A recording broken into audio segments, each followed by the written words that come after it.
All right, we'll just start with what's your name? Albert Thompson. Albert. Where did you grow up, Albert? A little small town called Brazoria, Texas. Okay. Very hard to pronounce. Yeah, it is. It is hard to say. What was it like to grow up there? Interesting. Interesting. It was a country town, very country. It was like 7 miles outside of the city limits. But I was in the country, but the country wasn't in me. I always wanted to live in the city. Okay. But it's very interesting. Yeah. Were you ever able to live in bigger cities? Yes, yes, yes. First moved to Lake Charles. Then I came to Lafayette. And then later on in my life, I lived in Oakland, California. And then I came back to Lafayette. It's quite a large city. Yeah. Yeah, definitely. So what brought you back to Lafayette then? I came back to Lafayette. I love Louisiana. I always have. I always did. When I was a little boy, I thought I would live in New Orleans. I came to Louisiana when I was 17 for the first time, and I enjoyed it so much. And so when I became an adult, I moved to Louisiana, and most of my adult life I've been here. And so it was just, California was different. It wasn't, I went out there basically to work with somebody, but it was time to come back home for me. So why is Louisiana your home? What makes it so special? The people. The people. I fell in love with the people. When I was away from Louisiana, that time in California, here people speak to each other. People that you don't know, you could hold a whole conversation with. You go to other places, like when I was in California, I would say, hi, how are you doing? They would ask me, do I know you? And I said, no, I was just speaking to you. He said, man, don't do that. And that was odd to me, because I was used to being here. Used to just, you see somebody, you talk to them. That's awesome. It's definitely a good reason to love Louisiana so much. How did you first get involved with AOC? I would watch AOC all the time.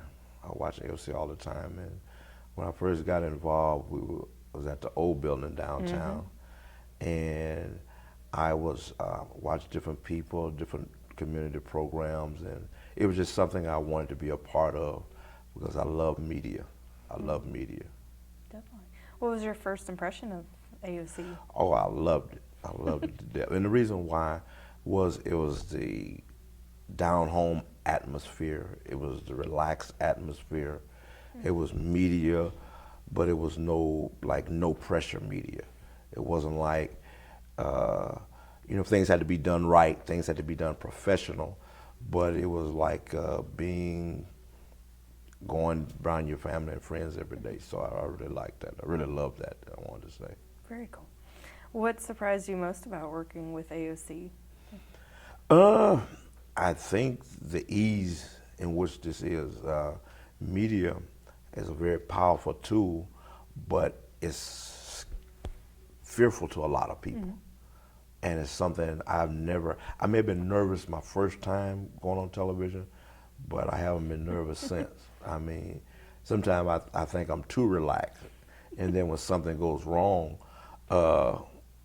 then it kind of gets me. But sometimes I'm just sitting there like, wow, but it very surprised me.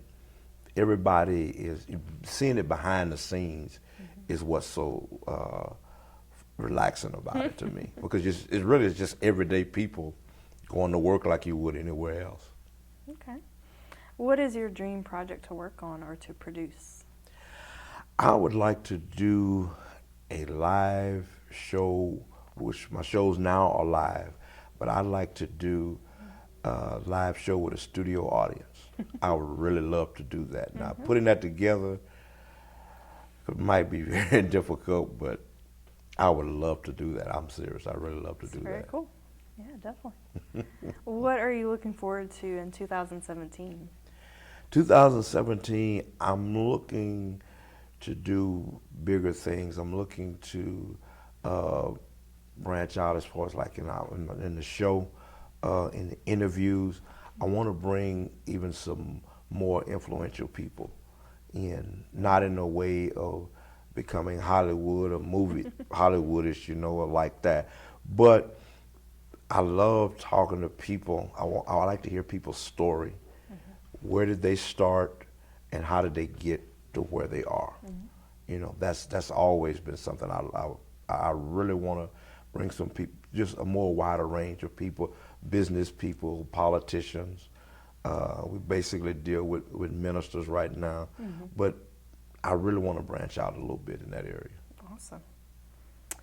Are you a reader? Do you consider yourself a reader? And if so, Yes, when you say a reader, yeah. I love biographies more than novels or fictions. I love biographies. I love. That's probably why I like doing the interviews. I love hearing about people's life, because most of the time when I see people doing something or something that I would want to do, but then when I'm facing my own challenges in my life, I want to hear how they dealt with them and how they overcame them. Do you have favorites that you've read? When I favorites, I'd say Martin Luther King was one. I would say, well, there are people that most people don't know about. That's the reason for me to say. But for people to understand, people like Martin Luther King, I like to hear their story because of the fact that they faced so much criticism from everybody. They were criticized by everybody and praised by everybody at the same time. So anybody who had a cause that they were working on, those are the type of biographies that I love reading. Do they typically maybe are on the side of the underdog? Yes, on the side of the underdog. I am an underdog person, but at the same time, the person that everybody assumes always had a silver spoon in their mouth. That's you know what people are. They were born rich. They were born with money. I also like hearing their challenges, because their challenges were, if they fail at anything, their life is brutal, because people say you should have no problems because you have everything, but nobody has everything. So true. Nobody. What were your favorite books or movie stars, sports heroes, singers, etc. during your childhood? My favorite football player growing up in Texas, I was a Dallas Cowboy fan. My favorite football player was Tony Dorsett, number 33. I was a running back when I was in high school, when I played football. And I used to daydream in class that I had his number and I was running. I'd see myself with the Dallas Cowboy uniform on, running the football. I would have to say a movie star growing up. There was so many. There was so many, and if I would say favorite, I would have to say Billy D. Williams. And the reason I say favorite, I liked his voice. Billy D. Williams and James Earl Jones, because of the fact they had this real deep voice, and everybody just seemed to love them. And just, you would hear these conversations. When I was a little boy, you hear all these women, older women, talk about these guys. And as a little kid, you know, we were like, man, that's who I want to be. Who would you include on your best of playlist? Who would you listen to? Like music? Yeah. A gospel singer named Fred Hammond. I love Fred Hammond because Fred Hammond, when I first heard of him, he was a singer, but I come to find out he was a musician. And I love his music because I think I heard his story. And how when he started a group called Commission, how they were all young men living at their mother's house, and they had an old van, and they would go from city to city, and they had a thing they called uppy, downy, low, and meaning that the van was small, and it wasn't, nobody could be comfortable for the whole ride. So after a while, you have to sit in this part, and your back will get ripped. Man, I can't take it anymore. And the next person will have to switch. It's only fair. And so throughout that whole, they would go all over the country. You know, they didn't have much money. They weren't popular, just only a few places. And I've done those stories. I used to sing, and I used to travel as an evangelist. And to everybody, that was glamorous. But it wasn't glamorous because you would get to a place, I'd go to Florida, and there would be 3 people there. You know, I once left Lake Charles. I was on a Greyhound bus. I once left Lake Charles at 3:15 on a Sunday afternoon, and I was going to St. Petersburg, Florida, and I got there at 6 p.m. that Monday night. Those types, and so that reminded me of that. And so, you know, I would say Fred Hammond. Yeah, you identify with him. I identified with him. Very cool. Who were your childhood heroes besides those cowboys? My daddy was. My father, my parents, my father and my mother was. I really loved my father. My father passed away when I was 12. And the reason I loved him so much, my father didn't have a lot of education. And he grew up, his father was injured in World War I and had trouble working. Like, you know, he had a job, but he had trouble. And, you know, so he had to, that was before the laws changed. My father was born in 1917. He had to quit school when he was 12 to go and work. They had to go work in the field to help bring money home. He was like second oldest of 9 children. And my grandfather was in World War I and my father was in World War II. And so I really looked up to him and my mother and her because of after he passed away, how she held herself together, how she held everything together. So they were, you know, you had the fantasy heroes, but they were my real life heroes. And one thing I always say, even though we didn't have a lot, I never knew what it was to be hungry until I was an adult. Until I was on my own, I like to say it like this: when I lived at home, I could scramble eggs anytime I got ready.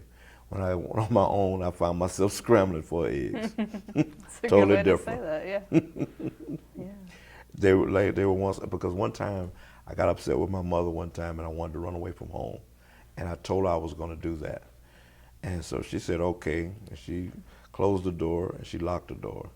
And we lived in Texas where we lived on a river.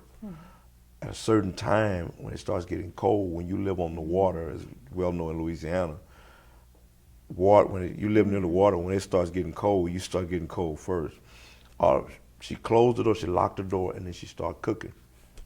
I was outside pouting, and all of a sudden, I could smell the food. And I wanted to go inside, but then it started getting cold. And I started trying to open the door, and I knocked on the door. And she told me, I thought you were leaving.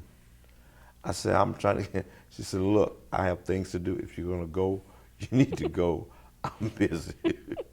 And before it was over, I was crying to get in the house because I was about maybe 9 years old. And if she opened the door and let me in, I never threatened to run away from home again. If you could have dinner, speaking of food, with 5 famous people from history, or any people from history, Okay. who would they be? 5 people from history. I would say Abraham Lincoln. I would say John F. Kennedy. I would say Martin Luther King. I would say President Obama. And I would say that 5th person. Let me think about that 5th person. There's a lot of people running through my mind. But I would probably famous. Or anyone. We'll leave that for Sure. I guess the fourth one, because I can put those people. Okay. And the reason I would like to hear the different things that were going on at the times. What was it like being in their position at the time they were in the position? That's a great perspective. And the reason is that everybody likes your position until you're not, until they would have to be in it. If you have, one of the reasons I said the presidents, the different presidents, if you ever notice during a campaign, a presidential campaign, there's a whole lot said. After a new one comes in and they have that first meeting where they're briefed about what the previous president just,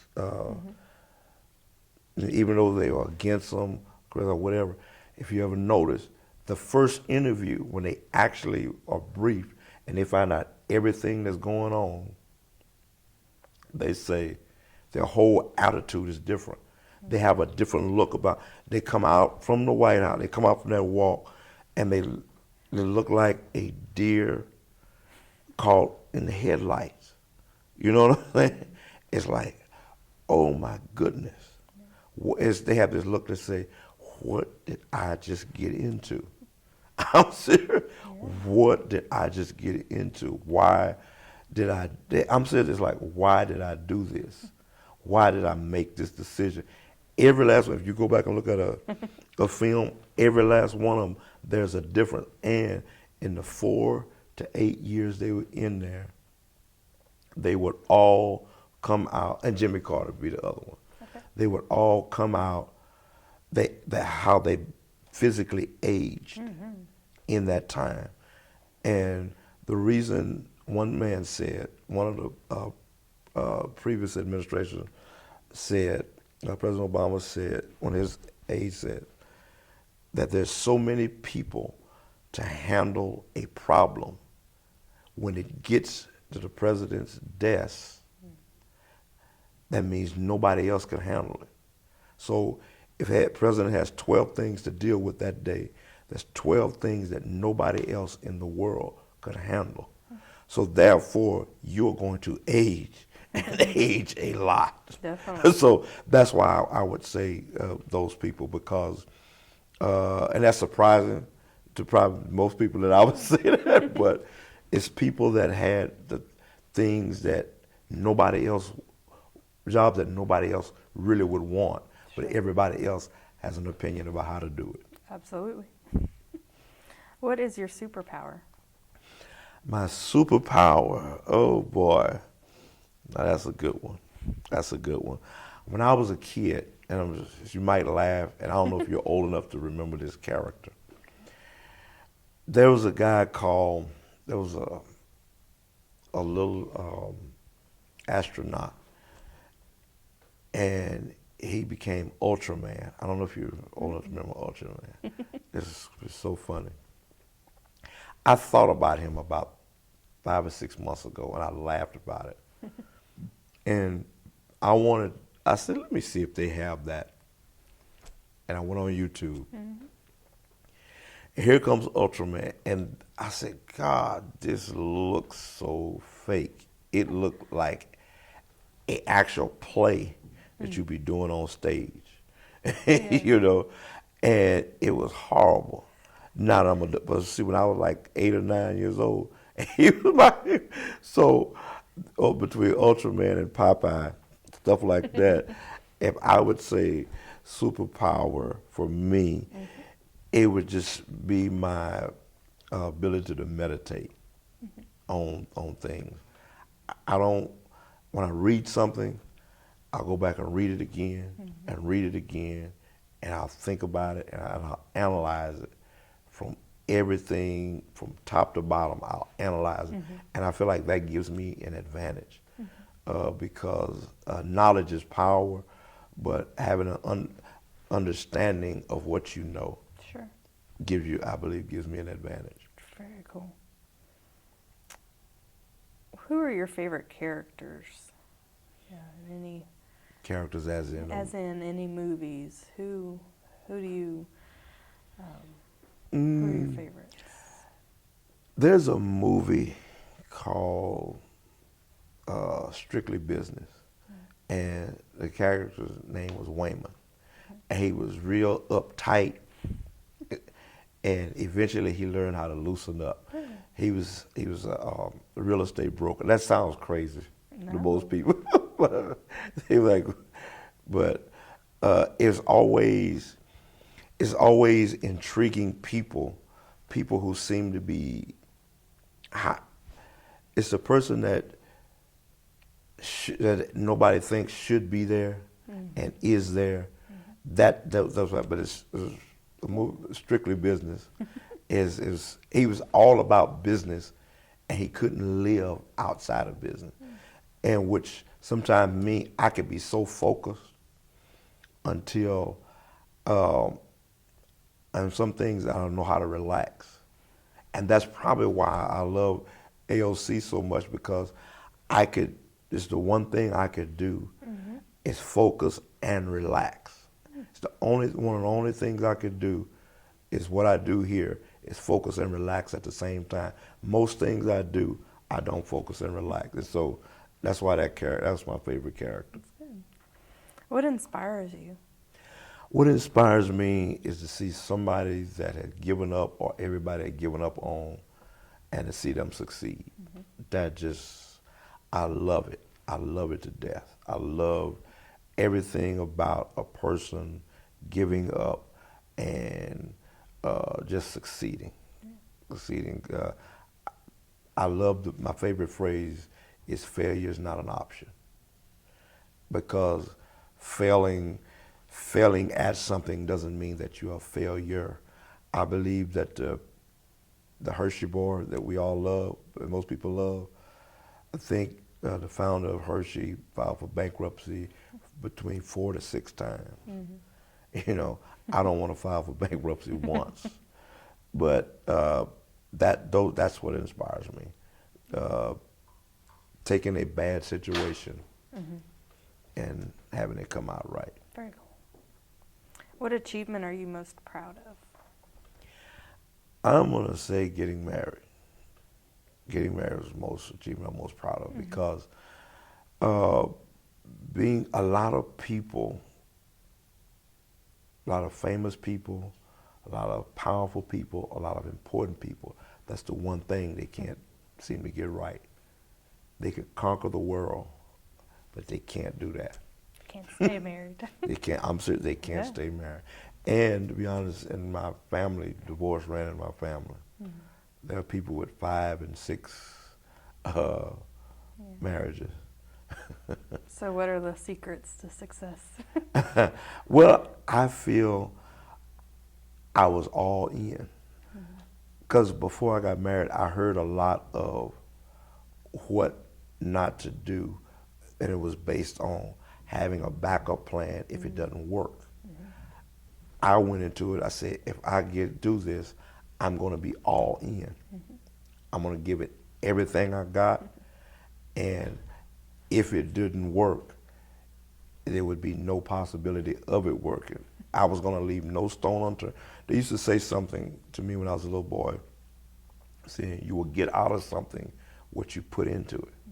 So I went in with a mind to put everything that I had into it. And when you look at it, even as religion, when you look at it, the church was considered the bride of Christ. And the example of what the Bible said a husband was supposed to be, which was supposed to be what Christ was. So I had to always try to use him as my model. And if I do that, I feel it would work. And so we've been 13 years now, and I waited a long time. Nobody could believe that when I got married, I was 38 years old and had never been married and didn't have any children. And that was considered abnormal when it actually should have been normal. That's true. One final question. Okay. Describe yourself in 3 words. In 3 words,